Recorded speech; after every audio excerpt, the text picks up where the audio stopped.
Galera, bom dia, boa tarde, boa noite, boa madrugada. Meu nome é Sidney Martins, professor de língua portuguesa aqui do LAC Concursos, o maior site de videoaulas do Brasil, quiçá das Américas. Então vamos parar de enrolação, vamos direto ao ponto.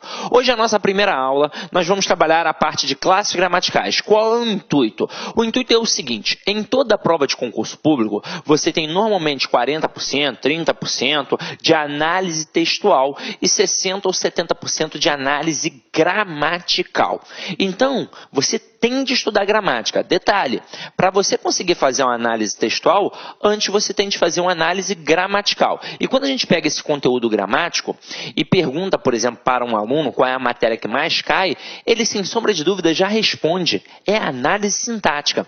Só que o avaliador, espertamente, sabe que você aprendeu de forma equivocada na escola. Então, ele vai colocar um termo com preposição, por exemplo, e vai pedir a função sintática, porque ele sabe que você vai responder objeto indireto.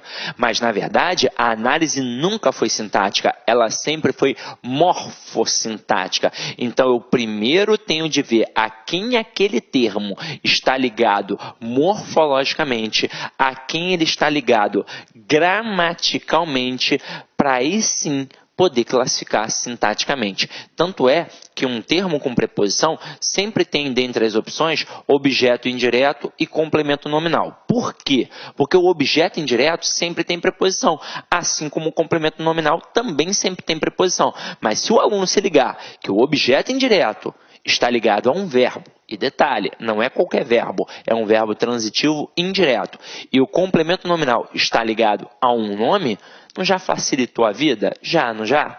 Então é o seguinte, hoje a gente vai procurar trabalhar uma base. É claro que eu vou mencionar alguns assuntos, alguns conteúdos, que aí você vai ficar assim, caramba, Sidney, e aí? Você não vai falar sobre isso de forma mais aprofundada? Não, porque ainda não chegou o momento. Você vai aprender quando chegar o momento. E algumas coisinhas aqui que não tiverem muita importância, eu já vou fazer uma reflexão e chamar a sua atenção para isso. Afinal de contas, a gente não vai fazer um curso de letras. Não é um curso acadêmico. A gente está fazendo um curso de língua portuguesa para provas de concursos públicos. Então, a gente vai direto ao ponto, para fazer você não perder tempo. Então você vai falar assim, caraca, Sidney, mas tem 2 horas a aula. É importante, meu irmão, tem 2 horas mesmo, porque língua portuguesa, o conteúdo é vasto, é enorme, beleza? Então vamos parar de enrolação, vamos direto ao ponto. Então olha só, galera, a primeira coisa que a gente vai trabalhar aqui são as modalidades da gramática, para você entender como a gramática funciona como um todo, para você saber exatamente aquilo que você está estudando, beleza? Então vem aqui comigo, ó. Eu tenho 5 campos a serem estudados, consequentemente eu tenho 5 modalidades. E aí a gente vai pontuar aqui, isso aqui, tópico por tópico, beleza? Então vem comigo, ó.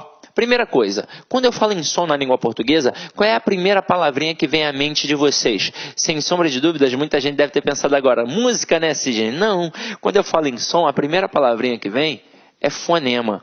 O que é um fonema? É a representação sonora de uma letra. Então tem a letra ali, a representação gráfica. O som que ela propicia é o fonema.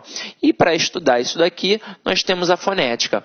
Portanto, a fonética é a modalidade da língua portuguesa responsável por estudar o campo do som. Agora, como isso cai em prova? Em 2 pegadas. Uma, basicamente, cai direto, a acentuação gráfica, que a gente estuda numa outra aula, de forma bem direcionada. Agora, ele também pode te cobrar colocando uma palavra e perguntar o número de letras e fonemas, respectivamente, que tem naquela palavra. Normalmente, ele não coloca uma palavra que tenha o mesmo número de letras e fonemas. Por exemplo, a palavra árvore, ela tem 6 letras e 6 fonemas, porque cada letra ali tem apenas o mesmo som. Então, mesmo número de letras e fonemas, respectivamente. Agora, ele gosta de colocar palavras como carro e táxi. E aí você vai perceber que o número de letras e fonemas são diferentes. É importante, primeiro de tudo, já ter atenção, contar, fazer a contabilidade de forma correta. A palavra carro, ela tem 5 letras, ó, só contar 1, 2, 3, 4, 5. Por incrível que pareça, só de fazer isso, você já elimina algumas alternativas, porque o avaliador ele testa a tua atenção, ele coloca lá 6 letras, 4 letras, só ao fazer isso você já eliminou. Agora, Número de fonemas. Vamos ver. Eu falo carorô? Não, eu falo carro. Então, esses dois R's aqui possuem o som de um R forte. Quando isso acontece na língua portuguesa, a gente chama esse processo de dígrafo. Ou seja, quando eu tenho dois elementos, duas letras, com apenas um som. Então, eu chamo de dígrafo. Então, aqui eu tenho 5 letras e 4 fonemas, porque eu tenho 4 sons. Agora, a palavra táxi. Eu tenho 4 letras, é só contar. Mas será que eu tenho 4 fonemas? Não, eu não falo táxi, eu falo táxi. Então, o X aqui tem som de KS. Ou seja, uma letra tem 2 sons. Quando uma letra tem 2 sons, eu chamo de dífono. Olha que parada interessante. O dígrafo, 2 letras, 1 som. O dífono, uma letra, 2 sons. Então aqui, ó, eu tenho 5 fonemas. Agora, sejamos sinceros, isso é super tranquilo, não é? É só prestar atenção.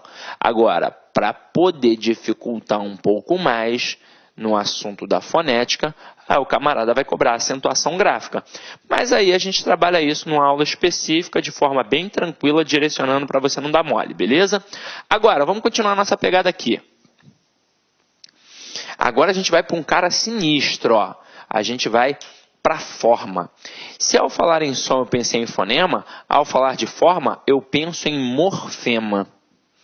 E aí lembra que eu falei que a análise textual começa na análise gramatical? Tudo começa nesse camarada aqui. O morfema é a menor unidade significativa de uma palavra. Então, antes da palavra, existem o morfema. Ou seja, a palavra pode ser dividida em partes menores. E por que eu consigo? Porque cada pedacinho ali é um morfema. Porque cada pedacinho ali atribui uma significação. E ao pensar em morfema, eu penso em morfologia. Aqui está uma matéria importante, né? Uma modalidade.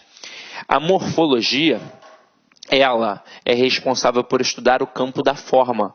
E eu falo aqui agora, então, estrutura e formação das palavras e propriamente nas classes gramaticais. Se a matéria que mais cai na prova é análise sintática, eu preciso ver a quem um camarada está ligado gramaticalmente para aí sim poder classificar.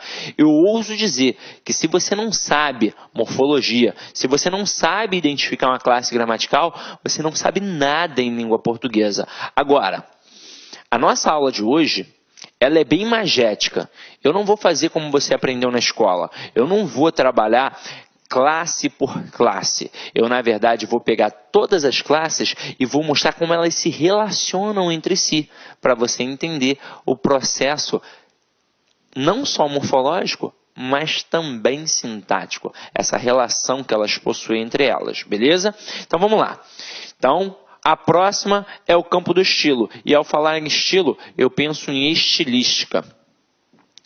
Galera, aqui, ó, a gente não estuda a fundo no concurso público. Assim como, com certeza, você não estudou a fundo na escola.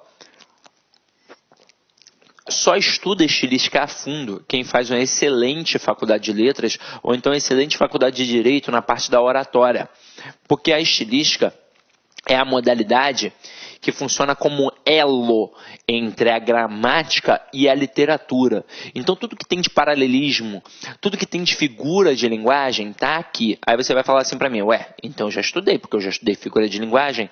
Em provas caem no máximo umas 10. Tem mais de 300 figuras de linguagem. Então, com certeza você não estudou tudo. Ah, Sidney, mas e aí, como é que fica? O conhecimento básico que a gente precisa daqui, do campo da estilística, a gente joga para cá, ó, para o campo do significado. E isso aqui é importante realmente para a gente. Ó. Quando eu falo em significado, eu penso em ideia, eu penso em sentido. Então, eu vou colocar aqui a palavrinha sema, que me remete à semântica. Como assim, Sidney, sema? Sema significa ideia. Só para citar como exemplo, a palavra semáforo, né, o famoso sinal de trânsito, sema é ideia e foro é levar, ou seja, significa levar uma ideia. Mas como assim? Que ideia? Ora, se está verde eu sigo, se está amarelo eu tenho atenção, se está vermelho eu paro. Então, a modalidade da semântica é muito importante para quem está fazendo prova de concurso público, até mesmo porque aqui aqui, ó, está diretamente ligado a um conteúdo que está no teu edital, que é a compreensão e interpretação de textos. A gente tem uma aula só para isso, mas eu já vou adiantar para você, não é a mesma coisa. Quando eu falo em compreensão, é aquilo que está dentro do texto. O comando da questão é, segundo o texto, de acordo com o texto, simplesmente no texto. Quando eu falo em interpretação, o bicho pega, porque vai além do texto. Então, o comando muda também. Agora passa a ser infere-se que, deduz-se que, analisa-se que, e por aí vai. Então, na aula de interpretação, eu vou mostrar a vocês as diferenças básicas de compreensão e interpretação. Até mesmo porque, para fazer uma questão de compreensão, qualquer um que está agora assistindo a esta aula consegue fazer. Afinal de contas, basta ser alfabetizado, porque a resposta está dentro do texto. É só ter calma e atenção. Agora, quando eu falo em interpretação, aí o bicho pega, né? Porque vai exigir conhecimento de mundo. Quanto maior o teu conhecimento de mundo, maior a tua capacidade interpretativa. Então, tem sim de ter lido bons livros, de ter visto bons filmes, de ter escutado boa música, idade conta, viagens conta, tudo isso vai contar. Aí você vai falar, pô, então tô ferrado, porque eu só vejo Sessão da Tarde, escuto a Anitta, mas para sua sorte, as questões de concurso são, na maioria das vezes, de compreensão. E quando são de interpretação, são questões muito tranquilas, que você vai ter assim, com certeza, o texto ainda como base. Então, se você trabalhar estratégias que a gente ensina aqui, com certeza vai dar certo. Só que ainda não é um momento, né? É para a aula de compreensão e de interpretação. Só chamei a atenção para a importância desta modalidade. Agora, e quando eu falo em relacionamento? Eu penso automaticamente em função sintática. E ao pensar em função sintática, eu penso em sintaxe.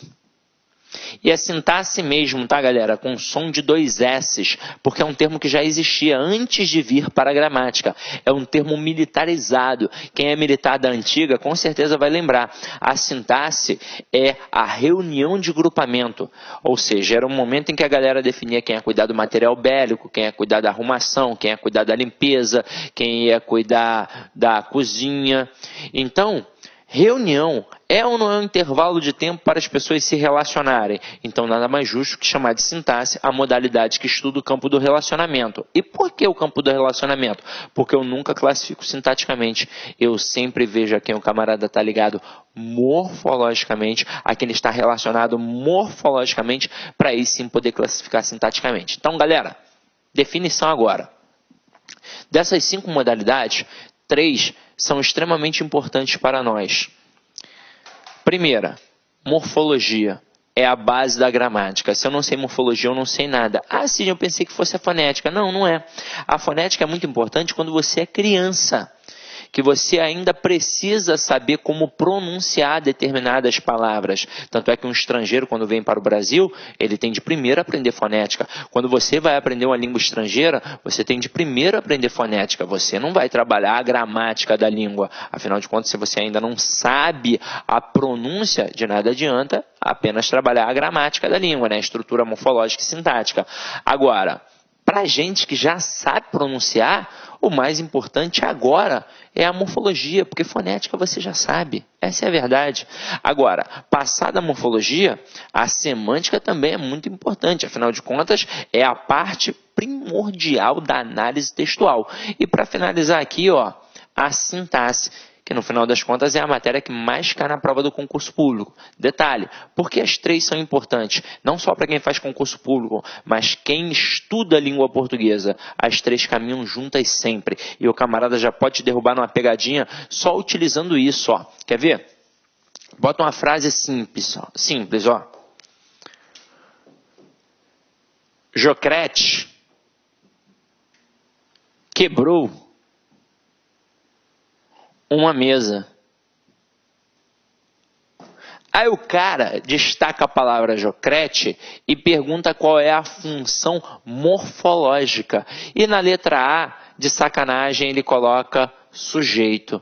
Aí o aluno desatento, nesse primeiro momento, vai pensar assim, ué, Foi a Jocrete que quebrou. Então, ela praticou a ação, a Jocrete é o sujeito, né, Cisne? Aí vem cá e marca, ó. Agora, ele não perguntou a função sintática, ele perguntou a função morfológica. Então, Jocrete, morfologicamente, é um substantivo.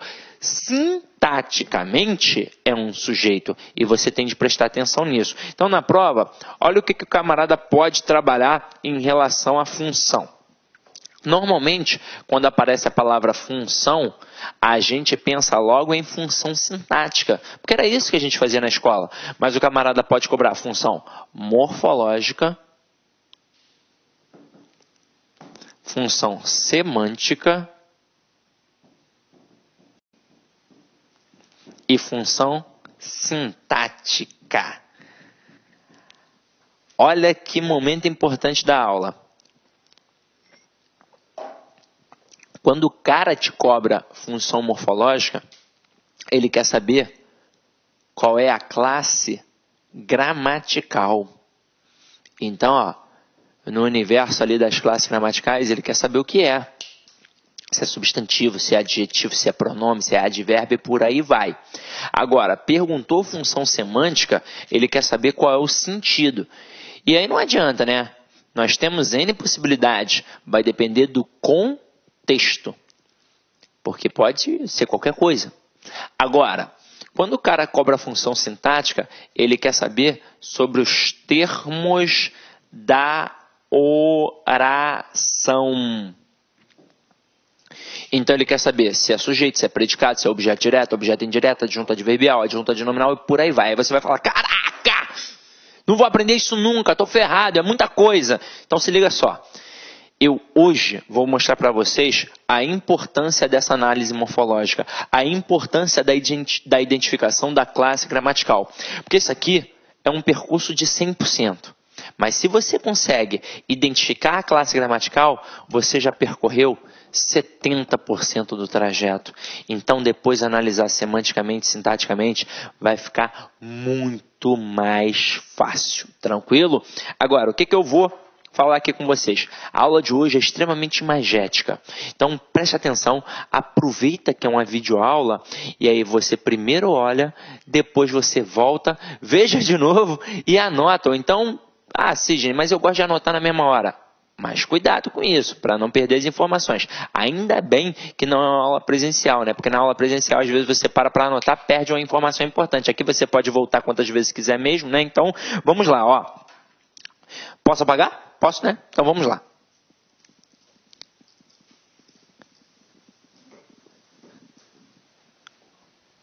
Galera, acompanha aqui comigo, ó.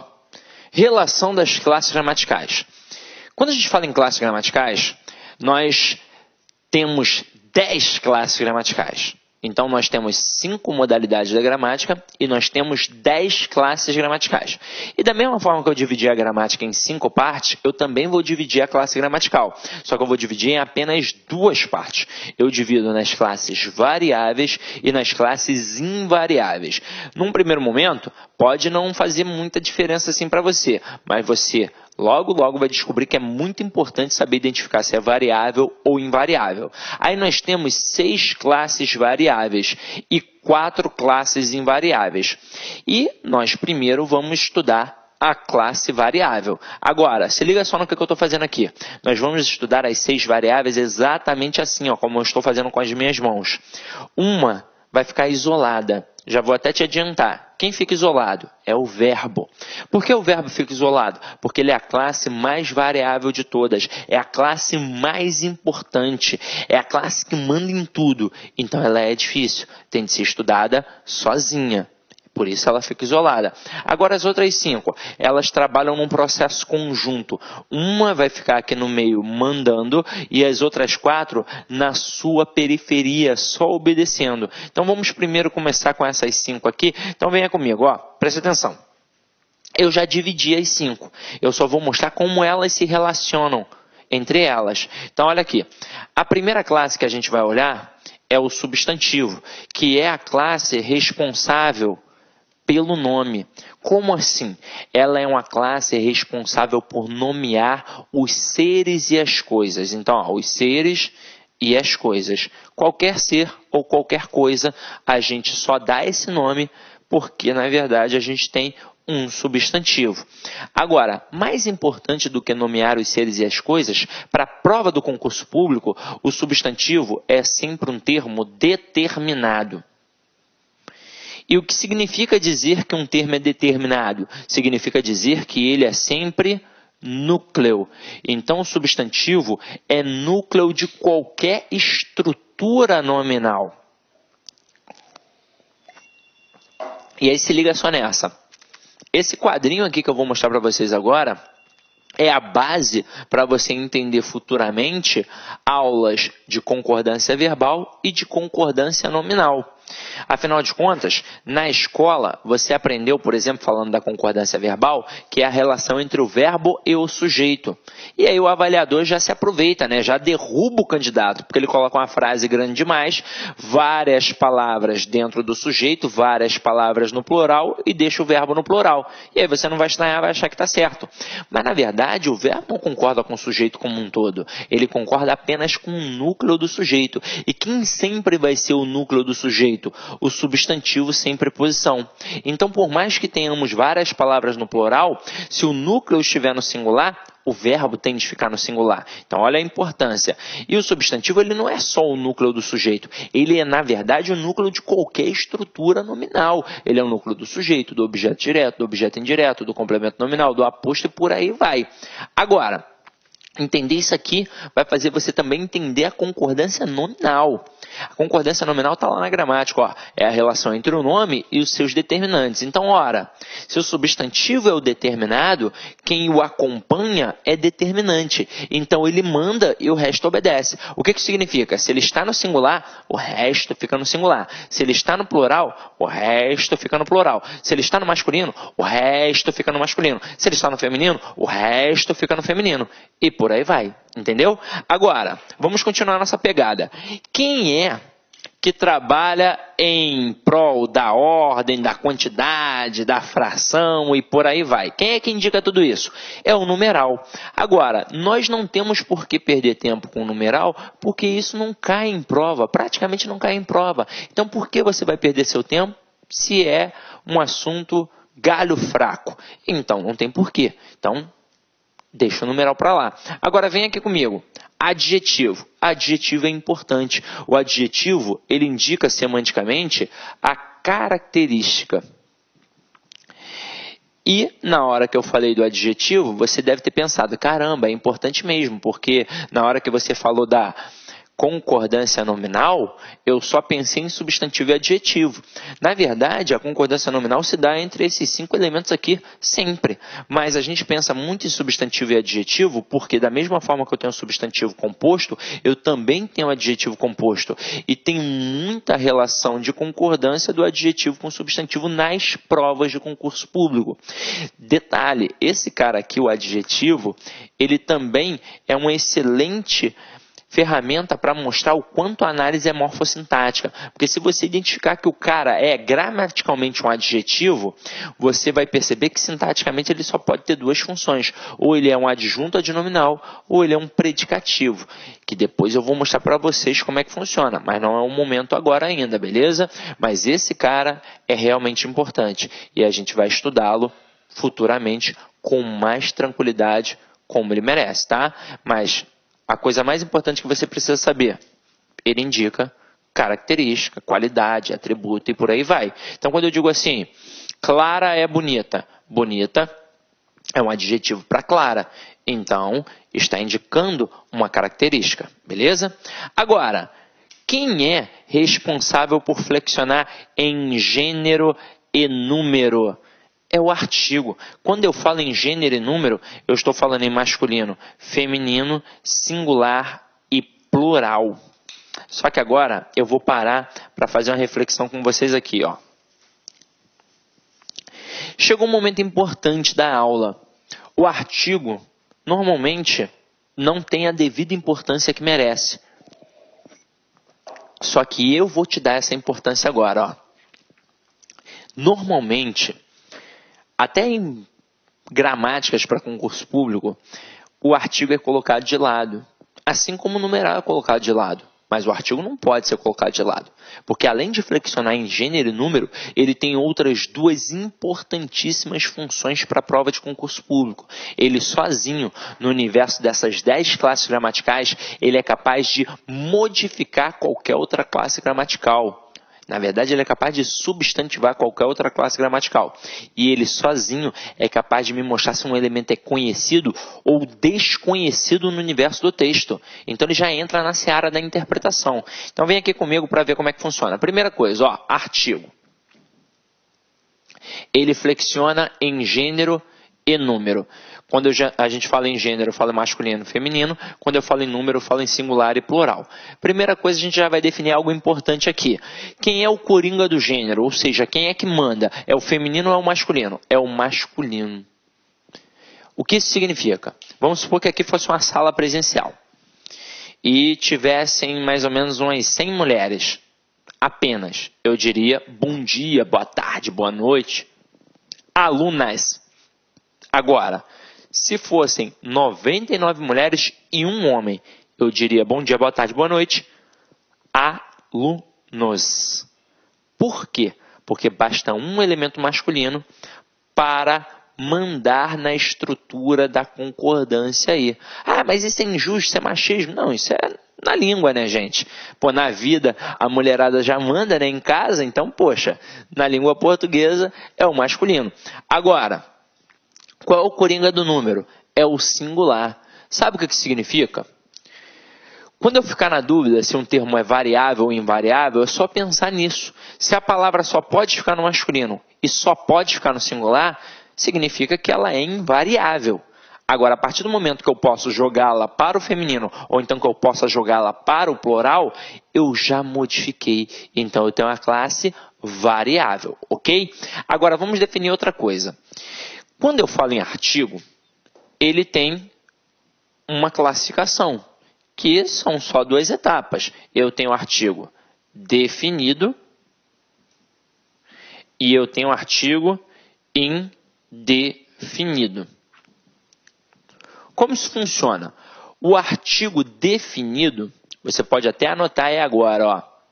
Ele serve para falar de pessoa ou coisa conhecida no universo do texto. Então, elemento conhecido. E o artigo indefinido, ele serve para falar de pessoa ou coisa desconhecida no universo do texto. Então, aqui, ó, desconhecido. Vamos entender como é que isso funciona na prática. Então, imagina o seguinte. Imagina que esse cara aqui é o Joanildo. E ele vai entrar pela primeira vez no universo do texto. Se ele vai entrar pela primeira vez no universo do texto, ele é um elemento desconhecido. Então, eu vou falar assim, ó. Eu tenho um aluno que está de blusa preta. Beleza? Então, como entrou pela primeira vez, eu usei um artigo indefinido. Agora, a partir do momento que ele aparecer pela segunda vez, ele já passa a ser o quê? Conhecido. Então, agora o Joanildo vai aparecer pela segunda vez. Então, eu digo assim, ó, o aluno que está de blusa preta está de calça jeans também. Então, primeira vez que apareceu, eu usei um artigo indefinido. Segunda vez, eu já usei um artigo definido. Então, a gente já mostra aqui agora que o artigo definido é quem? O, a, os, as. E os artigos indefinidos? Um, uma, uns, umas. Aí você vai falar assim para mim, ah, Sidney, mas eu sempre falo o sol, o mar e a lua, e você há de concordar comigo que são elementos conhecidos universalmente, não tem por que indefini-los. E aí você vai pensar assim, já sei, então toda vez que começar um texto, toda vez que começar uma frase, eu sempre vou usar o artigo indefinido, Sidney? Não. Vai depender da intencionalidade discursiva. E agora você já começa a entender que nada gramatical é à toa, assim como nada sintático. Tem sempre uma intenção. Afinal de contas, eu chamo de análise textual, mas eu chamo de análise gramatical e análise sintática. Se eu estou chamando de análise, eu já estou fazendo uma interpretação. Então acompanha aqui comigo, ó. Vou mostrar um exemplo aqui para vocês, ó. Um exemplo bacana.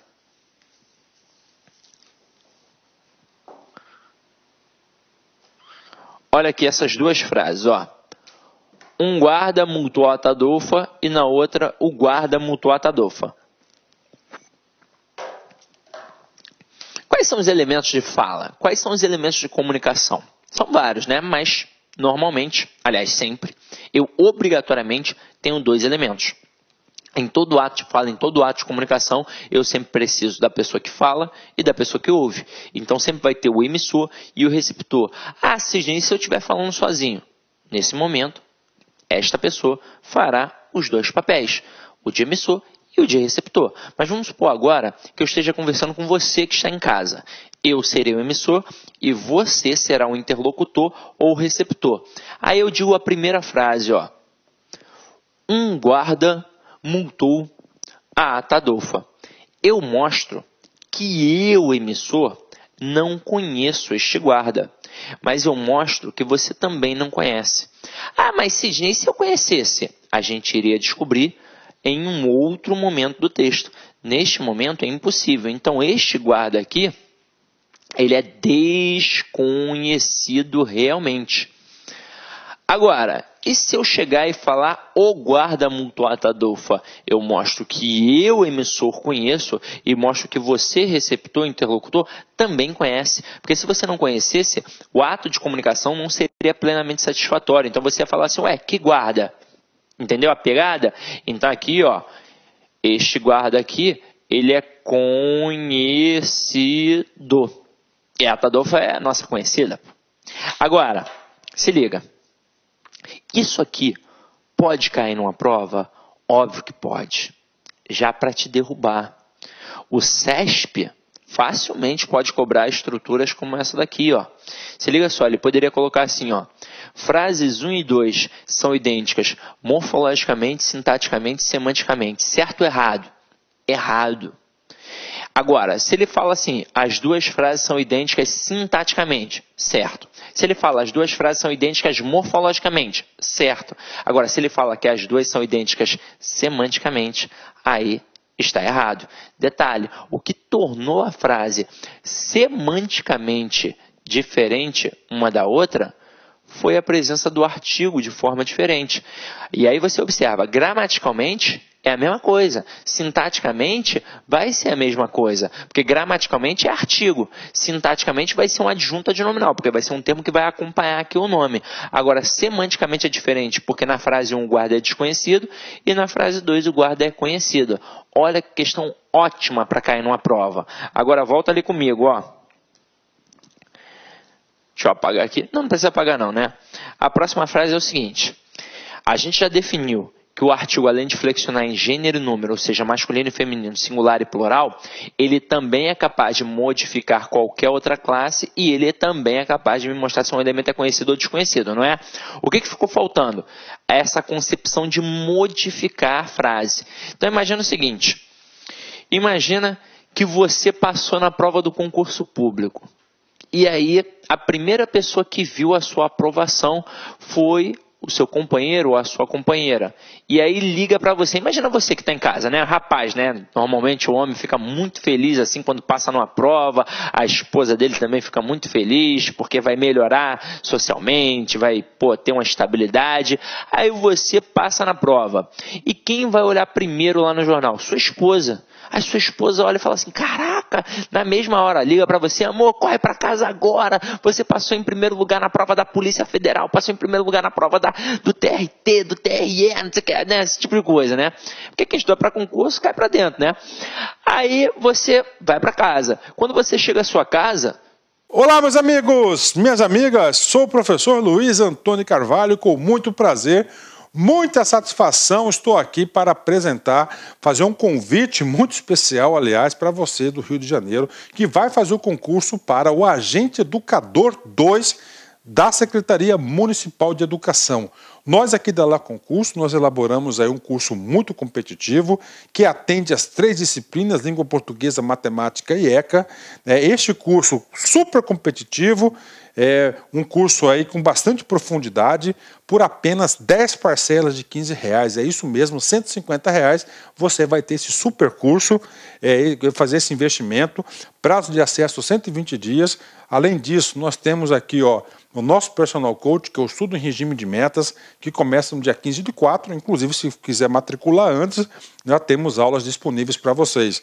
Papo reto, se você cumprir o Personal Coach, assistir às nossas videoaulas, seguir as orientações pedagógicas do nosso professor, eu tenho certeza absoluta que você estará muito competitivo e estará disputando reais vagas no dia 16 de junho da prova do Agente Educador. Bacana, meus amigos? Então, eu espero vocês. Quer fazer sua matrícula? Tem um link aqui embaixo. Você pode clicar e se matricular no nosso curso online. Ok, pessoal? Um forte abraço. Espero vocês. Tchau, tchau.